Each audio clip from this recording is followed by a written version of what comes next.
What's up, folks? Nandito ako ngayon sa Edina Homes kung saan mag-assemble ako ng cabinet. Divider ata to. Medyo mainit dito sa loob kaya nagubad na lang ako. Okay lang yan, wala namang tao dito eh. Ito yung parcel na bubuin ko. Medyo malaki kasi puro kanyan, tabla. So, umpisa ng pagbubuo ay babaltan ko muna pala. Bubuksan ko ng makilatis na. Wala kasi yung kapatid ko eh. Pupunta sila ng Australia kasama yung asawa at anak niya. Sana all. Kahit kangaroo man lang napasalubong. Kinuha ko pala tong kutsilyo para mahati ko tong scotch tape niya. Kahapon ko sana bubuin to eh. Ang kaso nga lang, tinamad ako. Kaya ngayon na lang. Haha. Dapat daw kasi ma-assemble na to bago sila makauwi. Akala ko mahirap buuin to eh. Kagaya ng ginawa ko nun. Bumili kasi siya dati ng mga ganito eh. Yung TV rack na ang tagal kong ina-assemble. Sobrang hirap nun. Hirap sundan. May manual siya kaso mahirap talaga sundan. Madami yung parts niya eh. Tapos magkakaiba-iba yung size. To, yan, nabuksan ko na. Mas madaling gawin to kasi ang tawag dito, pare-parehas yung parts niya. Tapos tatatlo lang. Tatlong klase yung plywood. Hindi ko alam kung magkano yung bili niya dito eh. Basta ang gagawin ko lang dito, buuin. Gustong gusto ko rin kasi bumuo ng ganito eh. Parang puzzle lang kasi. May thrill. So, ayan. Binubuksan ko na. Ohoy! Si BJ. Anak pala yan ng kasama nila sa bahay. Ayun o. Yung bata na yan. Puro sila lalaki. Wala silang kasamang babae dito. Ito pala yung manual niya. So, madali lang siya gawin. Wala masyadong kuskus balungos. O, yan siya o. Parang bahay ng gagamba lang. Hahays! So, ito yung numpisan ko. Itong pinakailalim niya. O, di ba? Malapit na. Konting tiis na lang. Napaka-basic lang nito. Sunod ko na yung nasa gitna niya. So, ayan. Nilalagyan ko na ng screw. Medyo sinisipat ko para pumasok sa butas. Hindi kasi makita yung bolts nito. Napakaliit lang eh. Kung baga, pag pinasok mo yung screw sa may butas, kapain mo na dapat pumasok sa butas nun. Doon sa may gitna. Parang pinaka-divider na nito yung plywood na square. Pag nakapasok na, syempre, higpitan ko na yan. May kasama pala tong screwdriver, tong parcel. Malit lang, pero okay na. Dagdag screwdriver mo din yan. Lumipat nga pala ako kasi, nahirapan ako pumersa sa kabila. Mas maganda dito, mas madali. Kailangan higpitan, para hindi makawala. Parang yung mo lang, crush mo. So, maghihigpit na lang din ako. Higpitan ng higpitan. Yung halos hindi na makahinga ganon. Para walang kawala. Subukan mong makawala, mamamatay ka. Yeah. At yan na nga. Inaikabit ko na. Natapos ko na rin yung kalahati. Yung nasa taas na lang. So, napaka basic lang, di ba? Ito naman yung top view niya. Oh. Anong sa inyo? Ang ganda, di ba? Nilayo ko pala yung camera para makita ng buo. Yun, no? Ang smooth. Ito naman yung ilalagay natin sa pinakataas niya. Nang matapos na, ilalagay lang yung lock sa may butas. Yan. Yan yung parang pinakalock niya. Yun o. Shoot mo lang dyan. Basic na basic. Para may lock yung screw na nakatayo. Ay. Nakatayo tapos ipapasok. Tsaka ilalak yan. Ayan pala yung tornilyo na nakatayo. Oh, tapos ipapasok dyan. Tapos screw mo na ng may lock. Oh ha? Basic. Tapos mo higpitan. Higpitan ko pala. So, ito na yung finished product natin. Parang bahay lang talaga ng gagamba. Parang sa may baggage counter, ganun. Yung iiwanan mo yung dala mo bago pumasok ng supermarket. Parang ganyan lang din. Di ba? Pwede ka na mag-iwan ng gamit diyan. So, isusunod naman natin yung isa. Hanapin lang natin kung nasan yung isa. Dalawa daw yung bubuin ko eh, pero hindi ko alam kung saan. Kaya bubuksan ko tong mga parcel na to. Yung anong binuksan ko, rag ata yun eh. Yung pamunas sa paa, rag. Rag ba tawag doon? Basta yun. Yun na yun.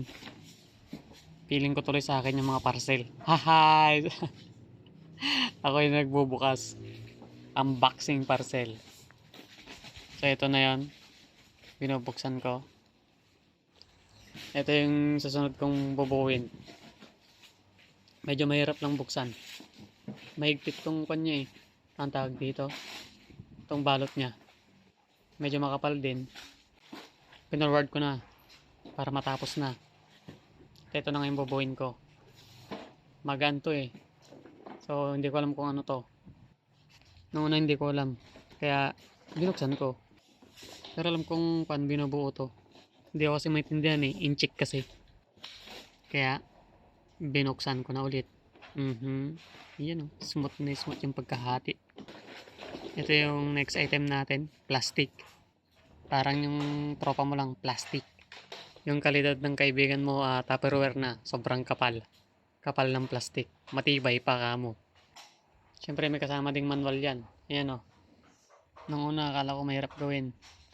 Siyempre hindi ko pa nasusubukan eh. Bale dalawa to. Kabilaan. Ayan o. Inchik yung isa. So hindi ko babasahin yan kasi hindi ko rin mabasa. Hindi ko alam yan no. Inchik yan eh. Sa kabila ko. English yung sa kabila eh. Parang subtitle. Kaya inumpisan ko na yung pagbubuo. Ayan o. Parang mapuputol pa. Pisti. Parang divider din to. O kaya yung lalagyan ng sapatos. Ganun. Hindi ko alam kung anong tawag dito. Hindi rin kasi ako mahilig sa gamit sa bahay. Haha. Yung mga furniture. Pero to ako na plastic. Plastic furniture. Gawang Chinese. Sila benta dito Pilipinas. Pilipino naman pili kasi mura. Tunog po na tayo. Tangina iba tayo na. So tinetesting ko muna kung magpipix ba sila. Mahirap na. Baka iba. Pinapatunog pala to pag nilalaki. Gusto nyo bang marinig yung lock? Ayun yung tunog ng lock. Narinig nyo?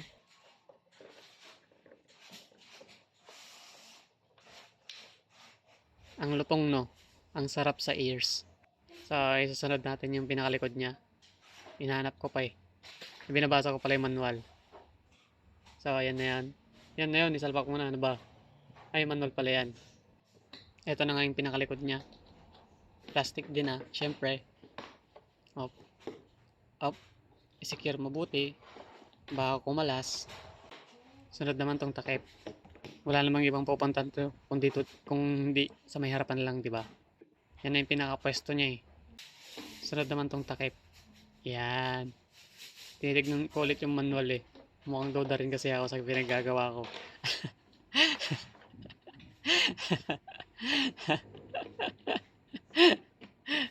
So ito na yung tama na yung nadampot ko.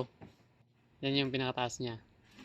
Tapos dudugtungan ulit sa pinakataas hanggang sa maging tatlo. Tatlo yan eh, tatlong layer. At yan na nga natapos na. O, di ba? Tuloy-tuloy ko lang yan nang matapos ko hanggang sa may pinaka third floor. Ground floor pa lang yung nagagawa ko eh. Nagawa ko na yung una kaya madali na lang tong susunod. Siyempre pare-parehas lang din yan. Ipa-fast forward na lang natin para mabilis.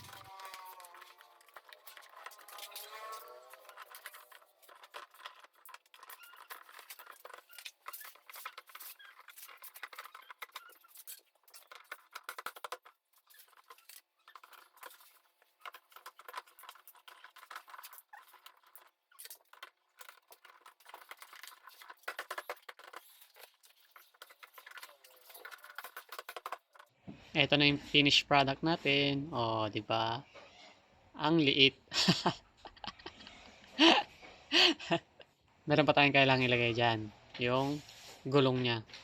Tapos yung ang tawag dito, parang doorknob niya. Ewan ko, basta yun na yun. So, salpak ko na tong gulong niya. Apat to eh. Forward ko na lang ulit.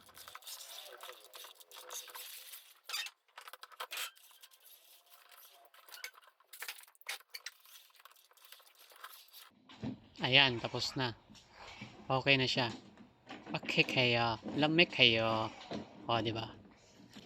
Sunod naman tong doorknob niya. Siyempre, forward ko na lang ulit.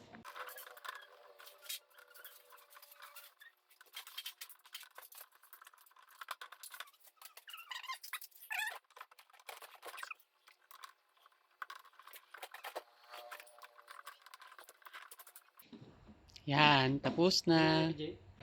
Ito na talaga yon, yung pinaka-finished product natin. Yun, no? Yan, natapos na rin. Sa wakas. Dalawang project yan. So, yun lang. Salamat.